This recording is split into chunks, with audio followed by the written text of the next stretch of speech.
हिंदी सक्ती विरोधात ठाकरे बंधू आक्रमक। राज ठाकरे मुंबईत 6 जुलैला मोर्चा काढणार, तर 7 जुलैला उद्धव ठाकरेंच्या उपस्थितीत आंदोलन। पक्ष विसरून सर्वांनी एकत्र येण्याचं दोन्ही ठाकरेंचं आवाहन।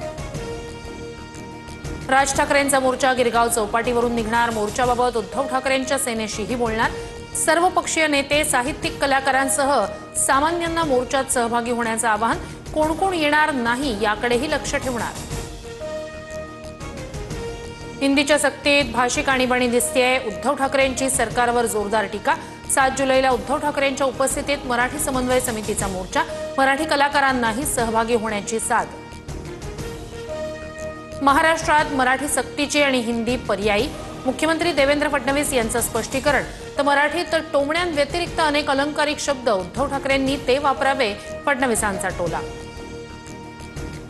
माळेगाव कारखान्यात 500 कोटींचं आमिष दाखवलं गेलं। निवडणुकीवर संजय राऊतांचा अजित पवारांवर निशाणा, तर शेतकऱ्यांना 10,000ची पाकिटं वाटल्याचा रंजन तावरेंचा आरोप। भास्कर जाधव आज उद्धव ठाकरेंची भेट घेणार। भास्कर जाधव नाराज असल्याच्या चर्चांनंतर भेटीला महत्त्व। ठाकरेंच्या भेटीत जाधवांची नाराजी दूर होणार का याकडे लक्ष। भास्कर जाधवांनी उद्धव ठाकरेंशी चर्चा करावी। नाराजीच्या चर्चांवर संजय राऊतांचा सल्ला, तर भास्कर जाधवांच्या ट्विटमधील भाषा वैभवशाली, राऊतांचा टोमणा। संत ज्ञानेश्वर माऊलींच्या पालखीचं नीरा स्नान संपन्न। नयनरम्य सोहळा पाहण्यासाठी भाविकांची गर्दी। माऊलींच्या पालखीचा मुक्काम लोणंदमध्ये असणार।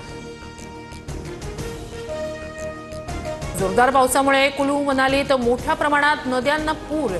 अनेक घरं, गाड्या पाण्याखाली गेल्यानं जनजीवन विस्कळीत। नदीमधून गाडी वाहून जातानाचा व्हिडिओ समोर, तर पाण्यात वाहून आला झाडांचा खच।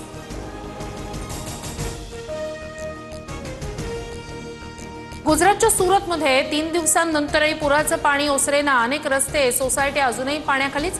पोलीस स्टेशनमध्ये सुद्धा पाणी शिरल्यानं एफआयआरच्या प्रती पाण्यात भिजल्या। अमेरिका आणि इराणचे अधिकारी पुढच्या आठवड्यात चर्चा करणार। इस्रायल आणि इराणमधील शस्त्रसंधी दीर्घकाळ टिकण्याबाबत साशंकता। चर्चेदरम्यान कोणत्या करारावर स्वाक्षरी होणार का याकडे लक्ष। सर्व ऑनलाईन पासवर्ड बदला, सरकारच्या नागरिकांना सूचना। तब्बल 16 अब्ज पासवर्ड हॅक झाल्यानं चिंता व्यक्त। मालवेअरपासून संरक्षण करणाऱ्या यंत्रणा अद्ययावत ठेवण्याचं आवाहन।